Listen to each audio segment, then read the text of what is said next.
Chapter 26. More Pain. A noisy squawk woke Amy. It was now a familiar morning wake-up call. As soon as the early rays of sunshine began to light up the sky, Colors would fly to her windowsill and beg for food.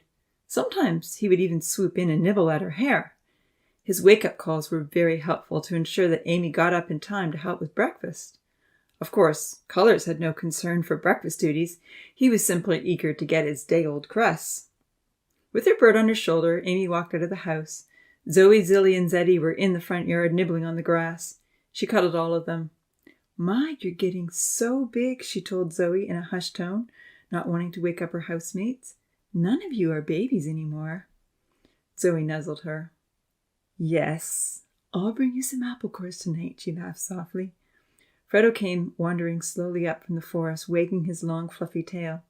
She could see Zahir and Ponce heading down toward the lake with their fishing rods in hand. "Oh, Fredo, you always come to say good morning," she whispered, bending over to give him a hug. Stationed on Amy's shoulder, Colors nipped at Fredo's nose as he came in close contact with the dog. "Hey, stop that!" Amy quietly reprimanded her bird. Patting Fredo's head, Amy noticed all the white hairs in his muzzle. "You're getting old like Uncle Louie," she told him sadly. She kissed his forehead. Fredo didn't follow her down the hill toward the store as he once used to do. Reluctantly, he laid down on the sunny clearing with a deep sigh and watched her depart with his sad brown eyes. Amy felt sorry to leave him, but it was time to get the honey buns out for breakfast and help with their kitchen duties. When she got to the bottom of the hill, movement in a nearby tree caught her eye. Beneatha's lean cat, Mimi, was no longer just a kitten. She had luminous blue eyes and a round brown face. There on the lower branch, the lean cat was happily munching on Flash. Bright red feathers were strewn all over the ground. With a horrified gasp, Amy stopped in her tracks. She could hardly believe what she was seeing. Instinctively, she placed her hand protectively on her lorikeet, who squawked noisily, capturing the cat's eager attention. When she could finally form words, Amy exclaimed, "Mimi, how dare you? That was Lily's pet. You can't eat birds. You aren't allowed to hurt anything in paradise. That's a rule. How could you do this?" Colors didn't appreciate the protection of her coddling hand and nipped her finger. "Ouch!" she complained as the lorikeet flew to a nearby tree. Very distraught that a pet bird could become another pet's meal, Amy tried to grab the long, wiry legs dangling from Mimi's mouth. With a growl in her direction and holding firmly to her prey, the cat jumped down from the tree and ran into the forest. Colors squawked. "Stay away from cats," Amy begged her pet. "They are killers. Don't go anywhere close to them. Do you hear me?" Cocking his head from side to side, the lorikeet looked at her silently for a moment or two. Then with a few anxious chirps, she flew away. Feeling very shaken, Amy raced to the store and poured out her grief to Nancy and Milan. Nancy was very sad. "I've been trying to train Ripple," she said as they set out the bread and honey buns, "but whenever she sees a rabbit or a bird, she gets this intense look in her eyes and ignores everything I say. I don't know what to do." Tina, Yuyan, and Beneatha were the first to arrive that morning. They brought a beautiful bouquet of dahlia flowers arranged in one of Beneatha's tall painted pots. As the girls chose their honey buns, Amy relayed the horrific story of Mimi devouring poor Flash. Beneatha and Yuyan burst into tears. "What should I do?" Beneatha mourned, putting her arm around Yuyan. "How can I stop Mimi from killing birds?" "What if Mia starts killing them too?" Yuyan cried. Colors swooped into the kitchen. Milan chased him out. Amy quickly cut a slice of day-old bread and placed it outside the window. With a squawk of appreciation, her bird dug in greedily. Odin and Ponce swaggered into the store yawning. Dirt was in Odin's hair and Ponce's knees were filthy. Both of them were getting stockier by the day. But then others were rounding out as well. A few of the leaner tinies, such as Dia, Tina, Amy, and Milan, had benefited from some extra weight.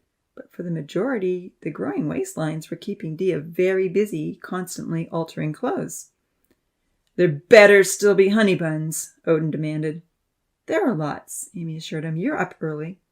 "I'm not missing breakfast anymore," Odin stated firmly. "Not since there is finally something good to eat." Noticing the tears on the girls' faces, Odin came close to Yu-Yan and asked, "Hey, what's wrong, kitty?" Amy was surprised that Odin could sound compassionate. Yu-Yan put her hands over her face and turned away.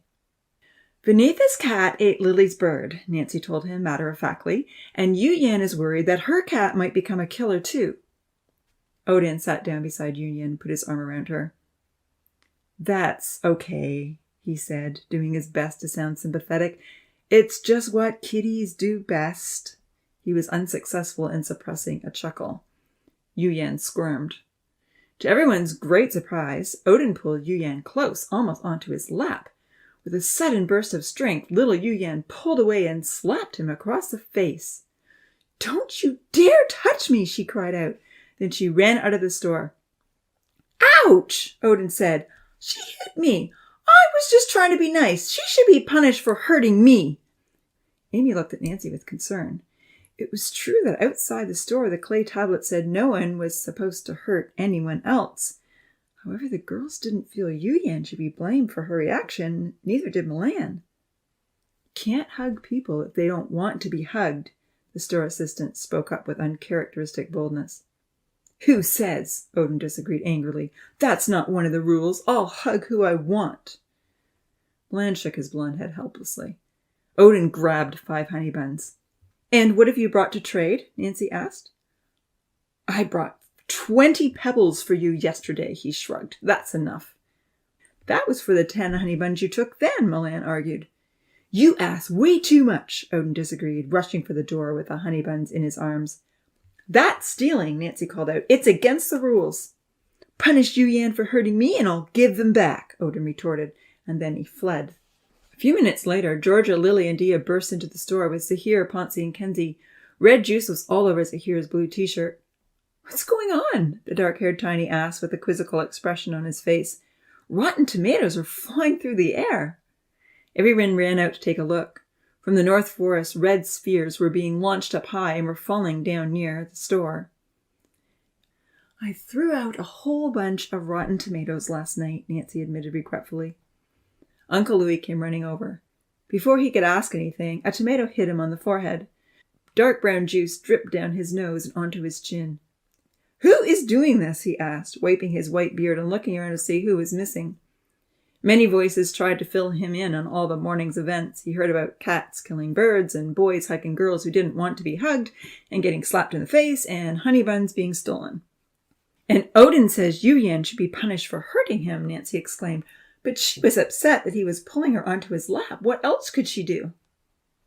"Come with me," Uncle Louis said to everyone. "Let's go talk to Odin." With all the tinies in tow and the 2 dogs following, Uncle Louis led the way to the forest. Ever since he had started having evening sessions with Odin and Ponzi, the resentful attitudes seemed to be improving. But now, behind a tree, Odin was adding more rotten tomatoes to his very large catapult. He had used lots of hot glue to construct the strong building board beams, which were 1 hand-width thick. "Odin, what is this about?" Uncle Louis demanded. Odin crossed his arms indignantly. "I tried to comfort Yu-Yan because she was crying and she hit me in the face. I was just trying to be nice. She should be punished." There was indeed a red hand mark on one side of Odin's face. Uncle Louis sighed. It was a tough situation to explain. "Regardless of whether or not Yu-Yan needs to be punished," Uncle Louis told him, "it's not up to you to punish her or anyone else. No more launching tomatoes." "That's not a rule," Odin retorted. "No, not specifically, but what you are doing could hurt people and it is making a mess." Angrily, Odin replied, "Stop people from hurting me and I'll stop hurting them." "I want everyone to get ready for school," Uncle Louis demanded, looking at all the tinies. "We need to have a talk this morning. Meet me at the schoolhouse as soon as you can." Amy walked to school with Nancy and Milan. Rusty and Bojo followed happily along, occasionally stopping to sniff at rabbit holes and tufts of grass. Georgia was in front, chatting with Zahir and Kenzie. Holding hands, Lily and Ponzi came running past everyone. Damien arrived at the schoolhouse straight from the beach, having missed out on breakfast that morning. He had a very handsome haircut, and everyone was commenting on it. "Vanitha is the best," Damien bragged, putting his arm around her. "She sure knows how to cut hair, and what an amazing surfer she's becoming. She'll be the shining star in our next show." Vanessa looked up at him radiantly, and Amy felt jealous again.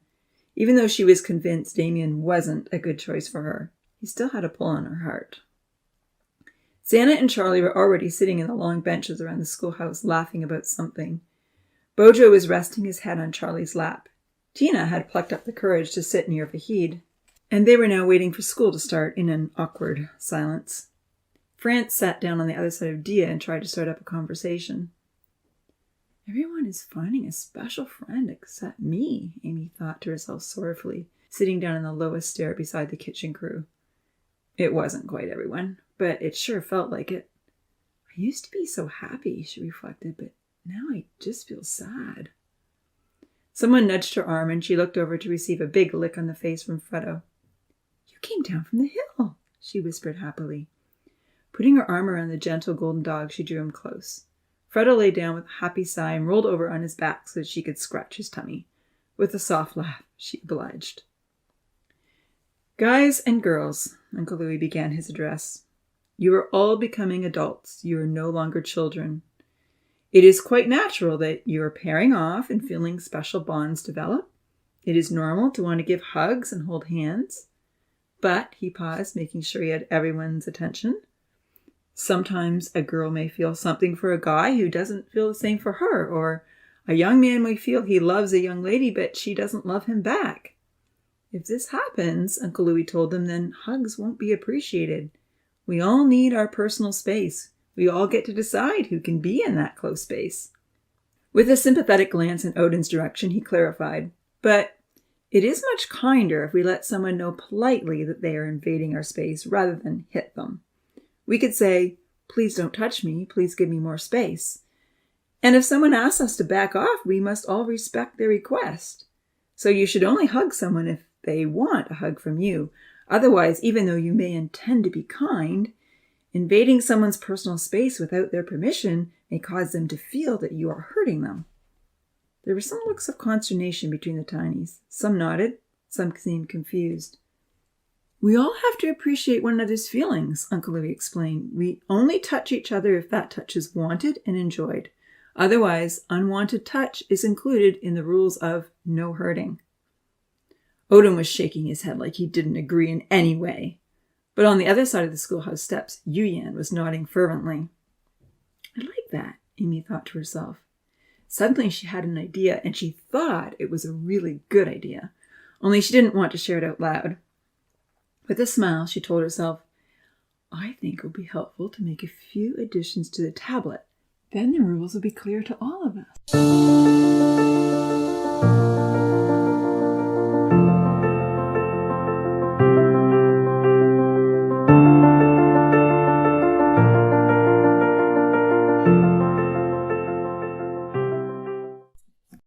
Chapter 27. Adding to the Rules. Early the next morning, with colors on her shoulder and Fredo tagging along until she reached the clearing, Amy absent-mindedly made her way to the store. She set out the honey buns while still deep in thought. All three workers were quiet as Milan cut up the fruit and Nancy baked the bread. While she fried the scrambled eggs, Amy kept thinking about the rules on the clay tablet. When she had finished the eggs, she purchased a board and a marker from Nancy, trading an unused surfing lesson coupon and 3 pretty blue pebbles that Kenzie had mined from the hill. Outside on the deck, Rusty watched her curiously as she laid the new board down. "If I write the examples out clearly," she thought to herself, "then there can be no doubt what each rule means." She smiled. "I'm sure the professor will appreciate having his rules explained to everyone. It will help us to keep them." She looked at Vanitha's beautiful writing on the stone tablet and tried to copy her style. Printing as neatly as she could, Amy wrote, "No hurting anyone means no unwanted touching, no throwing things that might hurt someone, no saying hurtful things or name-calling, and please stop your pets from hurting others. No stealing means trade fairly. Don't take things without permission or trade." When she was done, Amy put her board next to the clay tablet and looked at her work with approval. It wasn't decorated like Georgia and Vanitha's tablet, but she had accurately copied Vanitha's lovely writing style, and it was very easy to read. As the other tinies came into the store for honey buns and scrambled eggs, Everyone was talking about the new sign. "That's a lot more rules," Zahir said as he came through the door, hand in hand with Georgia. They had 12 fresh fish fillets to trade for breakfast. "Did Uncle Louis write those?"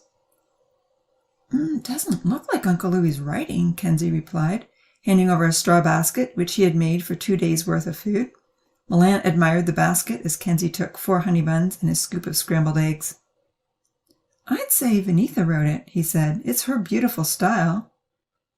Amy kept quiet as she dipped the fish fillets in flour and placed them in hot oil. Nancy looked over at her quizzically and then ran outside to see what everyone was talking about. "I like those new rules," Yu Yan exclaimed when she arrived. "Me too," Tina agreed. Then she held up the flowers they had just picked from the garden. "Look at these roses," she said to Milan. "They just began blooming this morning. I love the deep red." Milan took the roses from Tina and Yu Yan, and Amy came over quickly to admire all the colors.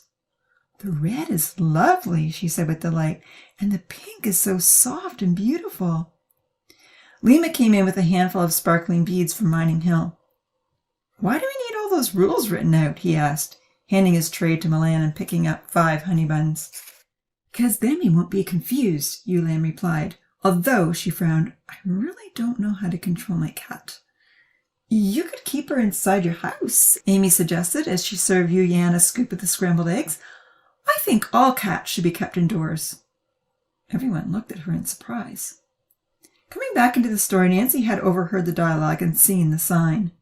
She looked over at Amy with a quizzical expression, knowing exactly who had traded for the board that morning. "But cats would be miserable inside," she argued, striding across the kitchen. "We can't keep cats in all day and night." "Well, how do you think we feel when our precious pets are killed?" Lily spoke up. "We feel miserable." Entering the kitchen where Amy was frying the fish, Nancy remarked quietly, "Why did you copy Vinitha's writing? It looks just like she wrote it." Amy replied softly, "I just wanted it to be pretty, like hers." Nancy shook her head in amazement as Amy took the golden fish fillets out of the pan and put them on a plate. She brought them to the store counter. Odin and Ponzi entered after placing 6 dirty rocks outside the store. "Throwing things doesn't always hurt people," Odin sneered. "Are you saying that we can't even throw apples to each other anymore? How restrictive is this place going to get?" Damien walked in with the newly expanded rule board in his hands. "Who wrote this?" he asked gruffly. Everyone looked around at everyone else. For a minute, no one spoke. Then Amy quietly admitted, "I did." Astonished, Damien looked at her with dismay. Most of the others looked up in surprise. Amy wished she could hide. "You shouldn't have done this," he said, frowning. "The 2 rules in clay cover all of this. We don't need to start listing out the details." Swallowing hard, Amy tried to keep from crying. While the other negative comments had bothered her a little, Damien's disappointment was crushing. Uncle Louis walked in and Damien showed him the board. "But it helps to have the rules spelled out," Zahir said, taking some of the fried fish and passing a couple to Kenzie. "Then we all understand what no hurting really means." He smiled at Amy. "I think it's good." "Me too," Kenzie agreed.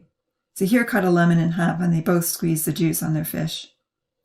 Kenzie, Zahir, Fahid, Yu Yan, Santa, and Tina were all on Amy's side. Nancy, Milan, Vinitha, and Georgia kept silent. The others vocally disagreed. Amy had never witnessed such a big argument involving so many of the tinies. It became crowded in the store because everyone was too caught up in the argument to go sit out on the deck. At last, Damien put his hand up and told everyone to be quiet. "This is why we shouldn't add to the rules," he exclaimed. "It will only lead to lots of arguing. We need to keep things simple." "Let me talk this over with the professor," Uncle Louis said, having listened quietly to the heated discussion. He reached for the last 3 honey buns to put on his plate. The fish and scrambled eggs were all gone. "It's up to him whether he wants us to elaborate or leave the rules as they are. For now, Amy's board can stay by the tablet." "Do we have to keep our cats inside all day?" Vinitha asked. With a puzzled expression, Uncle Louis turned to Amy. "Why do they have to keep the cats inside?" Amy explained how the cats were killing pets. "But they would make a mess on the floor," Nancy objected. Most of us have pet chambers, Lily reminded her. I don't, Nancy protested. I'll talk to the professor about the cats, Uncle Louis assured them. For now, enough has been said. Finish your breakfast and let's get to school. That night, however, when Uncle Louis entered the control cave, he tried to find some solutions online. He spoke into the phone, "How do you stop cats from killing birds?" The words came up instantly on the screen, and several good suggestions popped up underneath. Most of the hits seemed to agree that cats should be kept inside at night. However, several sites suggested that during the day, a bright collar with a bell would alert birds and other small prey that the cat was nearby. Choosing a video call, Louis unfortunately woke up the professor. After making an apology for the late hour, he explained the dilemma. Rabbits and birds are being killed by the cats, and this is really upsetting the bird owners. Sitting up in bed, the professor yawned and nodded. Right, I can see that would be upsetting. I looked for solutions online, Louis told him. One suggestion is to put a bright collar on the cat's neck with a little bell to warn everything that the cat is nearby. I'll encourage the girls to make these collars if you could send in some small bells to attach. Excellent suggestion, the professor nodded, wiping his weary eyes. I'll send in some as soon as possible. Louis thanked him and then remembered to ask, Also, did you notice the board by the store with the expanded rules? No, I did not, the professor frowned. What was added? Listing out the additional rules, Louis asked the professor if he thought these were helpful or whether he should get rid of the new board. Lors, whoever is adding to my rules, the professor retorted in surprise. Why would anyone want more rules? It's not really adding, Louis protested. It's more like explaining or clarifying. For those of us who like things to be orderly and fair, rules help to determine the boundaries. Whether it's clarifying or explaining, the professor retorted, who did it? Amy, Louis replied. Shaking his head in surprise, the professor hardly knew what to say. Finally, he exclaimed, I'm astonished. I would never have guessed Amy would do such a thing. Why not? Louis disagreed. She cares deeply about right and wrong. What is with Amy, anyway? The professor implored anxiously. Every time I see her, she looks so sad. I haven't heard her sing once since she returned to paradise. She isn't hanging out with Zahir or Georgia, and not even with Damien. Well, she's very upset when rabbits and birds die, Louis informed him, which has happened a few times lately. Also, she hasn't been go-karting or surfing since her accidents, and therefore she's missing out on the fun social activities. And as you've probably noticed, there's been a lot of pairing off between the guys and girls, which has upset old friendships and changed the dynamics. Have you had a personal evening session with Amy? No, Louis replied. I've spoken to about half of the teens, but not yet to Amy. I think you should talk to her next, the professor suggested. Remind her what a beautiful world she lives in. Give her a big hug.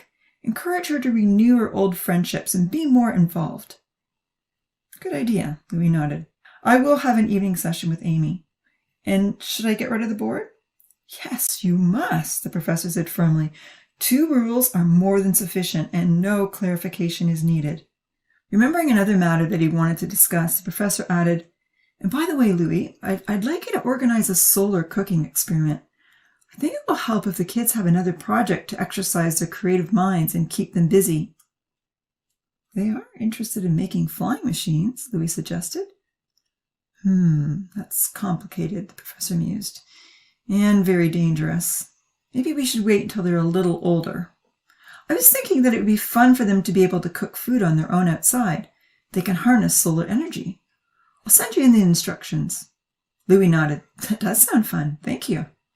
When Louis left the control cave, he walked toward the outhouses, as he normally did on his way back to his cabin. Ponzi was coming out of the boys' side. You're up late, Uncle Louis commented. And so are you, Ponzi smirked. Were you talking to the professor again? I do every night, Uncle Louis assured him. Communication is vital for all of us. I don't get how you talk to him in there, Ponzi remarked curiously. I told you, Uncle Louis smiled. I have a window. I can see him and he can see me. Ponzi frowned. It's just not a very good place for a window. He paused and then prodded a little more. Why can't you take us in there? It would be very helpful to see that there actually is a professor and to talk to him ourselves. Why can't you trust me, Ponzi? I do, sort of, he said, but it doesn't fully make sense. Putting his arm around the young man's shoulders, Uncle Louis walked forward with him to the meadow. Let's just say this, Uncle Louis explained. In the cave, there are things that can be used to benefit paradise,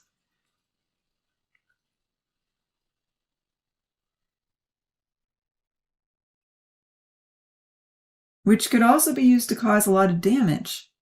I love paradise and all of you, so I choose only to use those things to benefit others. However, not everyone would make the same choice. What are those things? Ponzi marveled, raising his eyebrows in a comical fashion. They can help or harm? How is that even possible? Thoughtfully, Uncle Louis considered his answer. Do you remember the very sharp saw we used on the sunflower? He asked. Ponzi nodded. Yeah, that was great. I wish we still had it. It was very useful for cutting down the sunflower, Uncle Louis agreed. But if someone was in a destructive frame of mind, that saw could cause a lot of harm. It could cut down a tree in minutes, Ponzi agreed mischievously, and no one would mess with me if I had it in my hand. Exactly, Uncle Louis smiled. You get the point very well. Things that the professor gives us for really good, helpful purposes can also be used in bad, destructive ways. It all depends on the intent of the user. Nodding his head slowly, Ponzi seemed to accept the answer. They had come to Uncle Louis's cabin, so they said good night and parted company. Entering his cabin, Uncle Louis plunged his hand into his pocket and wrapped his fingers around the key. Ooh, I'd better keep this safe, he thought to himself.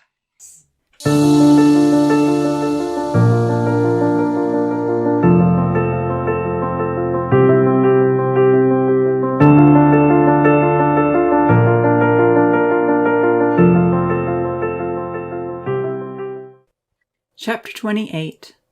Cat collars and solar ovens. The school activity the next day was making cat collars. While the collars were being made by the young ladies, the young men hunted down the cats. Every kitten that had been brought into paradise was found and collared, much to their dislike. However, no one was able to find Ripple. We'll get her tomorrow, Uncle Louis assured them, and from now on I suggest that all cats be kept inside during the night. It may be hard at first, but they will learn to sleep in the dark and enjoy the outdoors during the day. How do we keep them in? Tina inquired. All the windows in our house are open. Try your pet chambers, Damien suggested. But how do we keep cats in the pet chamber? Vanitha questioned, flashing a beautiful smile in his direction. Damien hesitated for a moment. Then he said, I'll make gates for everyone. Thank you, Damien, Uncle Louis praised. That will be very helpful. Nancy piped up. I don't have a pet chamber, she said. Damien shrugged. Kenzie pondered the problem thoughtfully. I'll make you a box with breathing holes, he promised. Thank you, Nancy smiled.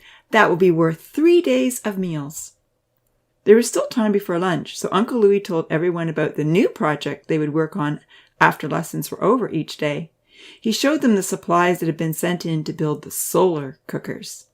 On the school deck, he had piled lots of cardboard, blanket material for insulation, small sharp knives, tape, thick aluminum foil, and glass panes with wooden frames. Uncle Louis told them there were 4 different designs, saying, These are the instructions to help you get started, but feel free to experiment and add your own ideas or combine designs if you wish. If you can bake a loaf of Nancy's bread golden brown, you will have designed an excellent oven. Most of the students were enthusiastic about the project. Even Odin and Ponzi were interested in something that involved food.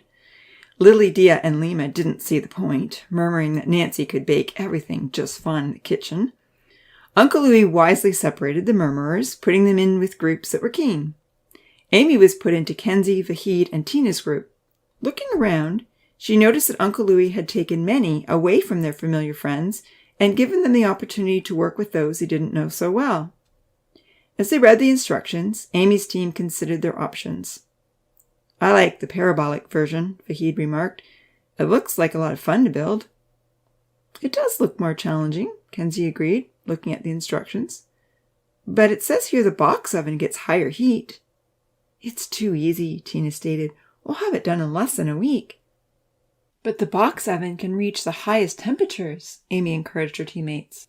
If we want to bake good bread, then we need the highest heat we can get. We could combine the box oven with some of the angled designs, Tina suggested. Perhaps we can get the heat even higher. Uncle Louis says we have 4 weeks, Kenzie considered thoughtfully. Why don't we build 2 ovens? Amy and I will do the box design, and Vahid and Tina, you can try one of the more complex patterns. We'll experiment. Maybe we'll combine ideas once we've tried them separately. We have plenty of time. Tina was quite happy with the compromise, especially since Vahid would have to talk to her in order to sort out the plans. After lunch that day, another surfing show took place at the pier. Georgia and Kenzie made lots of noise with the shakers to announce the start, while Santa and Lima danced and cheered loudly. Damien surpassed them both with his own rhythmic motions, prancing down the pier to finish with a backward flip off the end. As he rose to the surface of the water, Lima tossed him his board, which the talented surfer caught, spun around, and hoisted himself up in a surfing position. It was a great addition to the show. Xana had been busy teaching her whole group how to dance, and even Vanitha tried some new moves as she twirled along the pier. Dia had created sequined surfing outfits for them all, which glittered and shone in the sunlight. In return, she had free access to every show, and enough meals to last for weeks. Amy heard Lima giving the girls some last-minute advice. So remember, he said, don't catch a whoosh. Wait for a good one. How do you catch a whoosh? Amy wondered curiously. Is a whoosh an actual thing? I thought it was just a mean name. Santa nodded as though she understood the instructions, and Amy determined to ask her about it when she had the chance. Sitting on the pier with most of the other tinies and 3 of the dogs, Amy watched the new performers. She was impressed how much the girls had learned. Secretly, she wished she also was a star in the show. Everyone clapped when Vanitha and Santa managed to stay on their boards for over 10 seconds. Even though he had been doing more teaching than practicing lately, Damien had perfected a new skill. As he surfed, he could flip his board around to go in a different direction. Everyone cheered loudly. It was fun to watch the performance as each wave presented a unique challenge. After the show and before dinner that night, Damien quickly made 2 gates for the pet chambers. Kenzie put together a breathing box.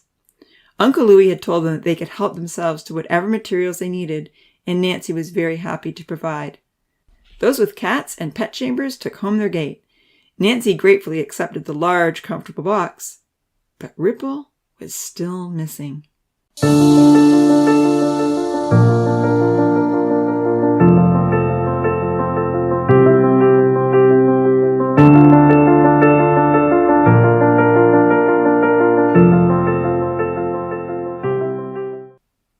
Chapter 29.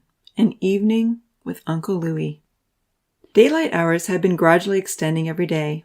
Uncle Louis explained that it was early spring, and the sun was closer and therefore provided light for a longer time. After dinner one evening, Uncle Louis walked into the kitchen, where Amy, Nancy, and Milan were cleaning up from the day's food preparation. "Amy," he said, "when you're done, I'd like to take a walk with you and see if the deer are still friendly. I hear you're looking after all the forest animals."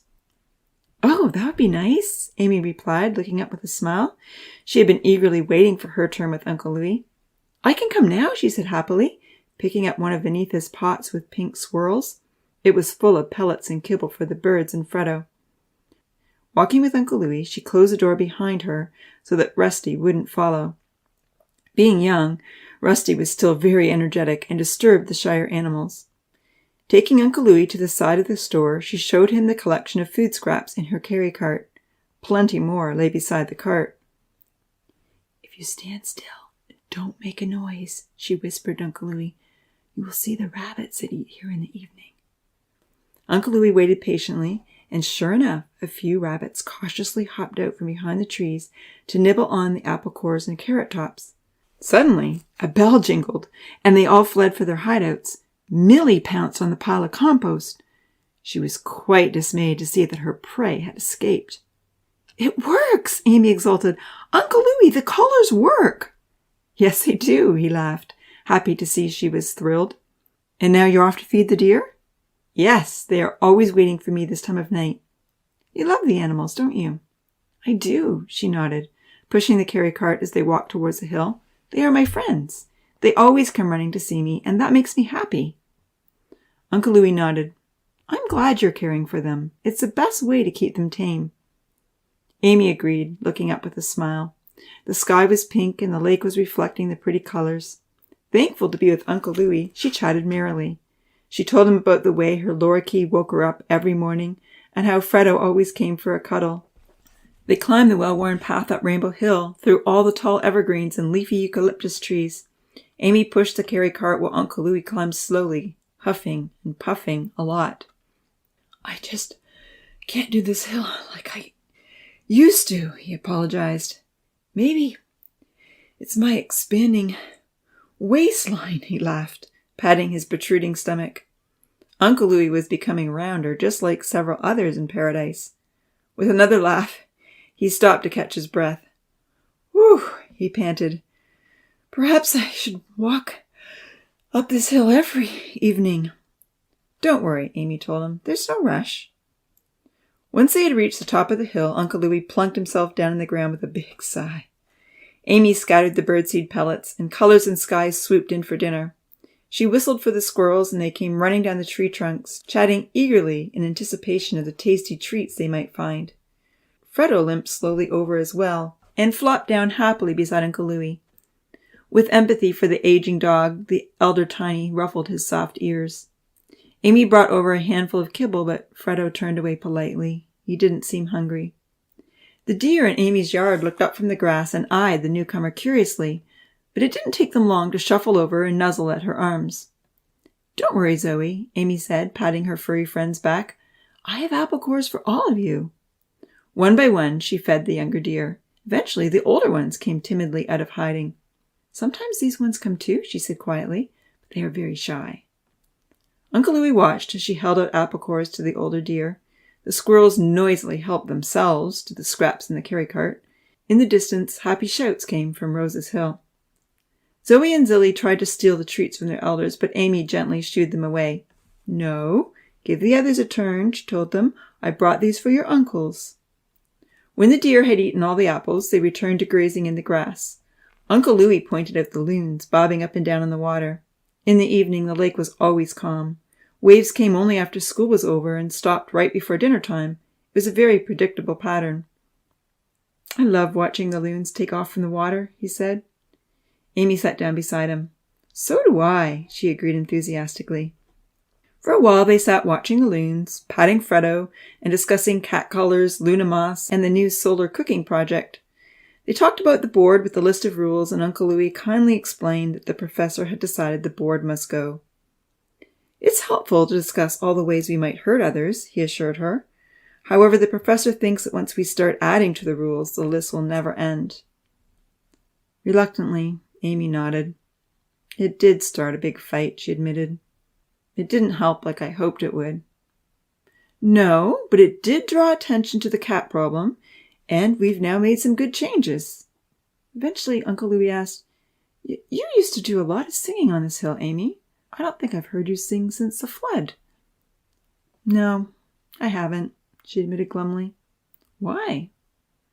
Uncle Louis, she began, I feel sad most of the time. I don't feel like singing. What is making you feel sad? Oh, well, a lot of things, she frowned. Can you tell me about them? Swallowing hard, she said, I don't know. You'll feel better if you do, he encouraged. Sometimes I feel sad and it helps me to talk with someone I love. Who do you talk to when you feel sad? The professor. I spend a lot of time talking with him. Oh, Amy said, thinking it over. Well, she sighed, deciding to begin with feelings that she was confident Uncle Louis would understand. I felt sad when the Luna moth and the butterflies died. So did I, really sad. Looking wistfully over at paradise, she added, and I feel terrible when I see cute little rabbits and beautiful pet birds get eaten. With a big sigh, Amy said, and I feel afraid when I see that Fredo looks like he's getting older and well, so are you. Fredo looked up at the mention of his name and whined sadly. With a wistful smile at the old dog, Uncle Louis patted his furry ears. Yes, that makes me feel really sad too. It would be nice if we never got old and nothing ever died. Why can't it be like that? Amy asked. I'm not sure, Uncle Louis told her. I guess it's just the way it is. I tell myself that we have to enjoy what we can now and be happy for all the things that are good. Nodding slowly, Amy wasn't completely convinced. Light pink streaks were becoming more prominent in the sky above. Golden light edged the higher, puffy orange clouds, contrasting brilliantly with the deep blue that was settling in. It's getting dark, Amy, Uncle Louis told her. But the sky is never so beautiful as it is just before nightfall. We could cry because we're losing the light, or we could enjoy every moment before the sun goes down. Looking out to the lake, he yearned. We can even hope that maybe there is something beyond the darkness, like the dawn of a new day. Amy looked over at Uncle Louis thoughtfully. There was a dreamy look on his face as he stared at the sky. She liked his idea, and it gave her encouragement. With a smile, she mulled it over. Do you have hope? Uncle Louis paused. He was still searching, but everything that he'd investigated on the internet seemed unreliable and contradictory. There had been articles that sounded very promising, but having read the professor's book, he knew that the mastermind of paradise was absolutely convinced these were just foolish fantasies. I hope to find hope, he shrugged, and then he quickly changed the subject. Amy, you've been through a lot of sad things lately. Losing Rosa, feeling responsible for an accident you didn't mean to cause. Tears welled up in her eyes. Uncle Louis put his arm around her shoulders and the tears began to flow. Does that still trouble you, Amy? She nodded and her lip began to tremble. Is that the reason you don't go-kart with the others? Laying her head on his shoulder, a loud sob escaped from Amy's chest. I understand, he assured her. I fully understand. You likely fear that you will injure someone else if you go again. But Amy, do you realize that I also feel guilty for that accident? Looking up with astonishment, Amy had never considered this before. You do? She inquired. Yes. I knew that you were all tired and that you'd only just begun learning how to drive. Remember, I said that you'd all had enough for one day, and then I foolishly allowed everyone to have one more ride and go all the way from the top. I have regrets, too. Even the professor wishes he'd never put that bump on the hill. They talked for a while longer about the accident, and Amy felt better knowing that others shared her feelings of guilt. It wasn't all on her shoulders. In a kind manner, Uncle Louis reminded her how much go-karting had taken place since the accident and that no one else had been hurt. He encouraged her to try the activity again. He explained that this would be a helpful way to overcome her anxiety. Little by little, Amy began to consider the possibility of riding in the back of the cart. However, the other things that bothered her were much deeper and difficult to confess. She felt bad about the jealous feeling she had when she saw Georgia and Venitha with Zahir and Damien. Not only were the dark feelings painful, but she also felt badly about feeling such terrible emotions. Uncle Louis was so loving. Could he understand not loving everyone? And Zahir and Damien were no longer her special friends, so how could she complain about losing them? Georgia and Venitha hadn't purposely tried to hurt her, so how could she justify her dislike? Did Uncle Louis even know what it was like to feel jealousy or dislike someone? Would he be shocked and disappointed to know she harbored such feelings? Are you missing some of your friends, Amy? The question caught her off guard. She heaved a sob and hid her face in her hands. Uncle Louis pulled her closer. It's okay, Amy, he told her. I thought you might be feeling a little left out. I'm glad that you and Santa still have a close friendship. She is my best friend, Amy nodded. But she spends most of her time with Charlie or taking surfing lessons. Laughter sounded from the pathway down the hill. Amy recognized Zahir's voice, and so did Fredo. The golden dog jumped up and waltzed over to greet his master. Amy heard Georgia tease, But I went further than you. You did not, Zahir jested. Kenzie and I crossed the tracks.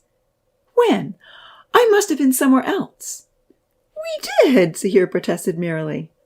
As they came up the clearing, Amy could dimly see that Georgia was holding onto Zahir's arm.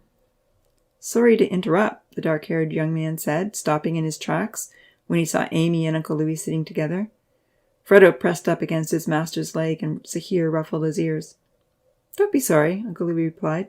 "We're just having an evening session." Close together, the young couple walked off toward the girls' mansion. Fredo followed them. Amy stared longingly. When they were out of hearing, Uncle Louis turned to Amy. "I can see that you've lost some friendships you once valued. Are you okay with that? Or is this part of the sadness?" Twisting her hands together nervously, Amy admitted, "Uncle Louis, it's a big part of the sadness. They hardly notice me anymore. I thought I was special to them, but now I just feel, well, forgotten. And I wonder if I ever was special, since they can just go on without me so easily." "That is heartbreaking," Uncle Louis agreed. "I think I'd be feeling some jealousy, perhaps, maybe resentment." Amy nodded. "And then I feel bad about feeling bad," she confessed with anguish. "I don't want to be a terrible person." Uncle Louis rubbed her back. "Amy, you're not a terrible person. You're a real person. Losing close friendships hurts deeply. It's natural to feel upset. Grief, hatred, jealousy, anger, they are all reactions we feel when things like this happen." He gave her a comforting squeeze. "Don't think that you are the only tiny that feels this way," he assured her, "because you're not at all. It's good to talk these emotions through with someone you love and trust. Don't let them build up and weigh you down." After a pause, he asked gently, "Have you told your old friends that you miss them?" Amy shook her head adamantly. "No way, Uncle Louis. How could I do that? They obviously aren't missing me." "Don't be so sure," he responded. "If you were avoiding their company, they might be feeling like you have forgotten them. Sometimes our reactions to each other just get worse and worse if everyone is trying to avoid being hurt. Be the kind person you want to be, regardless of how others treat you." Amy nodded sadly. Uncle Louis stood up and took her hand. He pulled her to her feet. "Listen here, young lady," he said kindly, holding both her hands. "Let me remind you who you are. You are a good leader. You are a special girl who has inspired all of us numerous times to be thankful and happy for our beautiful world. You have a loving heart. You care about right and wrong. Get to know everyone and encourage them whenever you can. Make new friends, but always be kind to the old ones." He smiled and added, "And come talk to me whenever you need someone to listen." "Thanks, Uncle Louis," Amy replied with a happy sigh. "I love you, Amy," he said, giving her a comforting hug. "You have a good night, and I'll see you in the morning." "I love talking to you," Amy exclaimed, hugging him tightly. "And I love you too. Good night, Uncle Louis."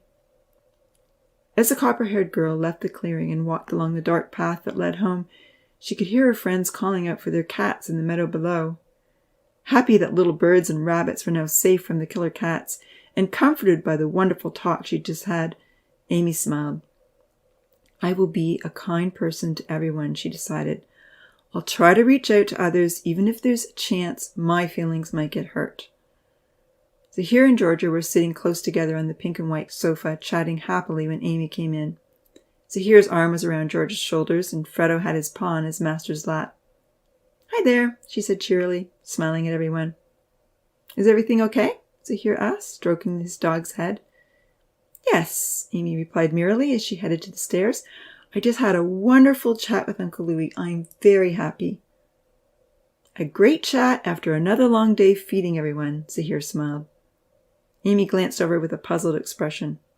"You feed the people during the day and the animals at night," he remarked kindly. "You help make paradise a better place." Zahir's gentle acknowledgement brought a smile to her face.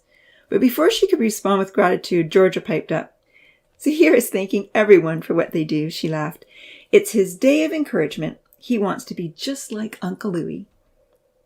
Glancing from one to the other, Amy saw Zahir give Georgia a look of frustration. For a moment, she was confused as to whether the compliment had been a sincere observation or a dutiful remark. Laughing, Georgia ruffled Zahir's hair and teased, "Little Louie, little Louie." "Call me that all you want," Zahir responded cheerfully, holding Georgia's arms to her side so she couldn't reach his hair. "It's the highest compliment." Jealousy reignited as her two friends playfully wrestled on the couch. Amy didn't know that Zahir wanted to be just like Uncle Louis, and she resented the fact that Georgia knew more about him than she did. Fleeing to her room, it took Amy a while to calm down. Lying in her bed in the darkness, she watched the moon come up past the hazy sky and become brilliantly clear. Over and over she replayed her conversation with Uncle Louis and tried to remember his advice. Gradually, she sorted it through. From now on, she told herself before drifting off to sleep, I'm going to put the past aside and be friendly and kind to everyone. I want to bring happiness to others and stop all my tears. She pondered various ways that she could do this and decided that Zahir's goal was a lofty one. It resonated in her heart. She also wanted to be more like Uncle Louis. Encouraging others is a good place to start, she thought. I'm going to try and do that tomorrow.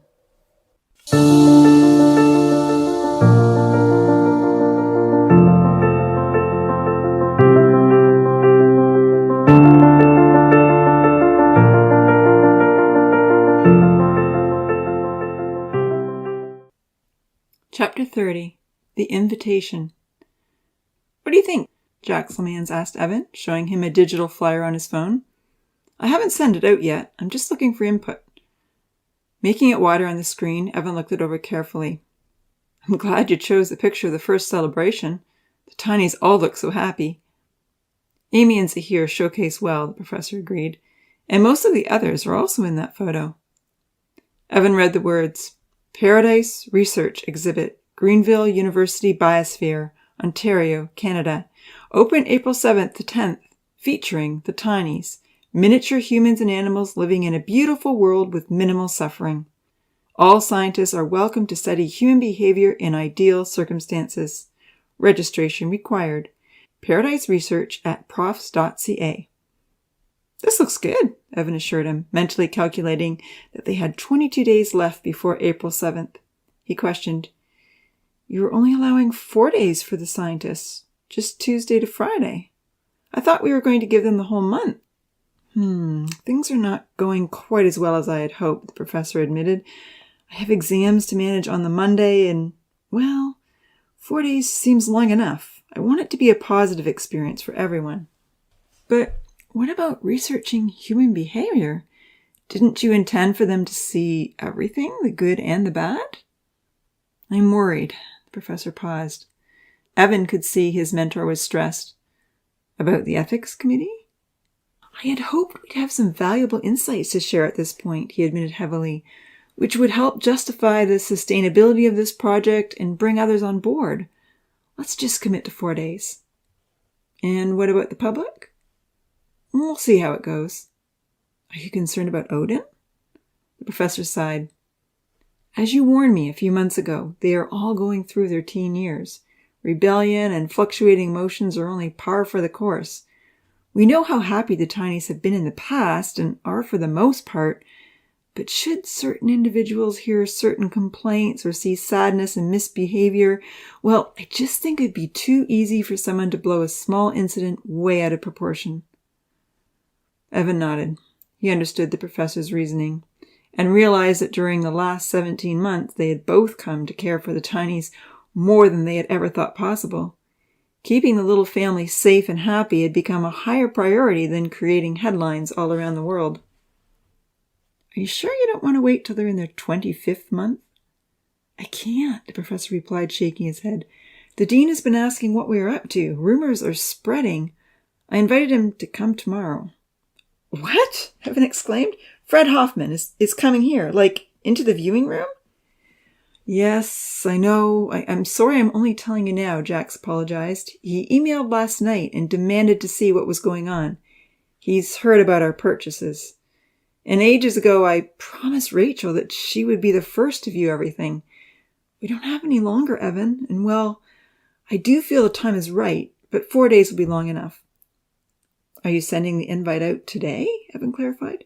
None, he hesitated. Only to Rachel.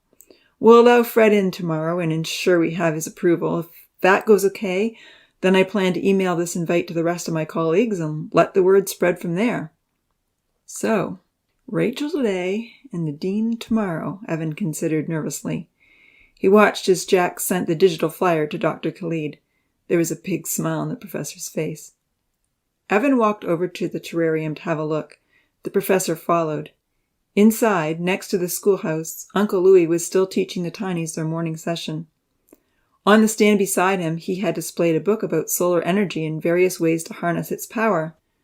As Evan glanced in to examine the picture Louis was pointing to, he dimly noted that Odin was munching on some round objects that were piled in his lap. Up close to the glass, Evan whispered, "Is that the new book on solar energy?" "Yes, the one I ordered online," the professor told him quietly with a smile. "It will look good for the tinies to be working on investigative science projects when we open the display." "Yes, of course," Evan agreed. "Everyone will be pleased to see you are encouraging the use of natural energy." Glancing in more carefully at the tinies, Evan observed, "Say, have you noticed that some of them are gaining a lot of weight?" "Yes, I have," the professor nodded, keeping his voice low. "Odin looks bigger, and so do a few others, even Louis. I wonder what is going on." "I'm not quite sure," Evan remarked. "Are they eating something unusual?" He looked closely at the round things on Odin's lap. "I'd better check with Louis," the professor mused. Evan spoke up. "It almost looks like Odin has a pile of donuts." With a laugh, he shook his head, puzzled. "Perhaps Louis needs to implement an exercise program." "I will ask Louis if they're eating something unhealthy," the professor promised. As the lesson concluded, the two scientists watched the tinies gather free materials for science class from the school deck. Franz picked up a stretchy piece of elastic and showed it to Kenzie and Amy. "You should see the pebble launcher I made from this. Wow, this stretchiness really adds power." "You made a pebble launcher?" Kenzie asked wearily. "Lima and I visit Odin and Ponzi a lot," he told them. "The target practice area is really fun." "What do you fire the pebbles at?" Amy asked him with alarm, remembering the disastrous pebble impact that caused the flood. "Just old vegetables from the compost pile," Franz shrugged. He yawned and stretched as though he had just woken up. "We set them up on stumps and fire. Lima can hit any target from 100 steps away." "You're not aiming them up high," Amy frowned. "No way, whoosh girl," Franz assured her. "No one wants to start another flood. This is just for fun." The professor and Evan looked at one another in concern. Without a word, they walked to the North Forest to examine the area closely. Sure enough, a large target practice area had been set up. Some trees had been cut down, and large piles of dirt were spread out all around those that remained. "I don't like trees being cut down," the professor murmured. "That must have happened in the last few days. And where has all that dirt come from? What are they digging up?" "I suppose this is a good place for the young men to unleash some energy," Evan acknowledged with a smile. "It does look fun."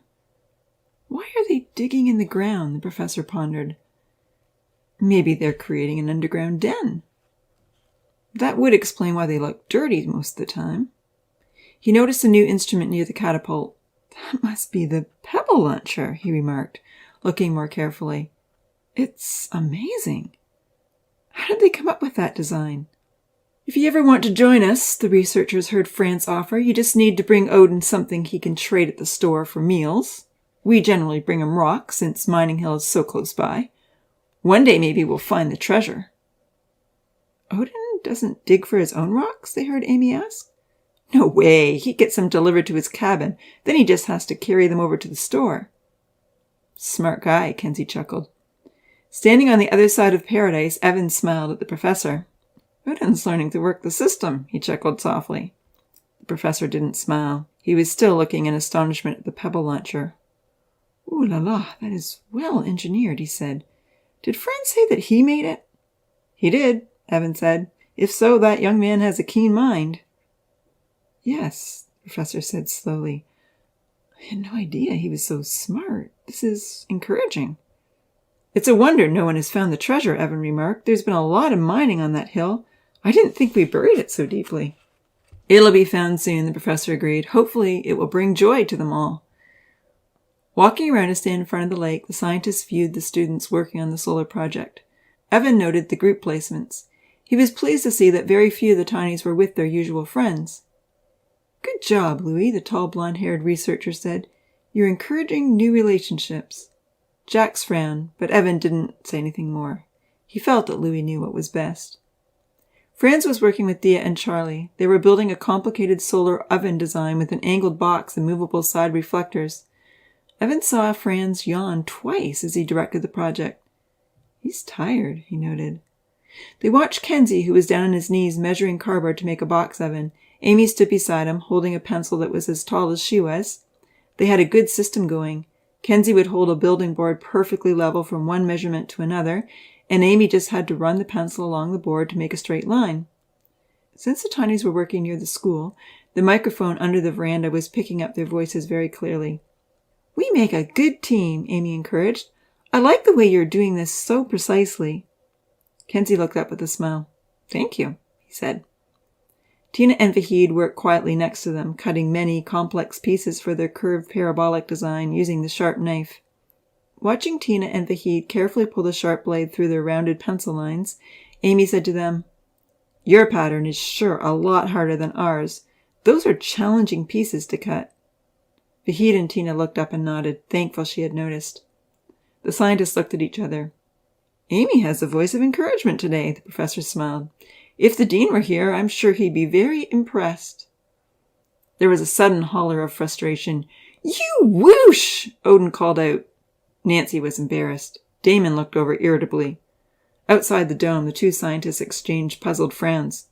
"A whoosh?" the professor repeated quietly. "That's not how you position it!" Odin argued.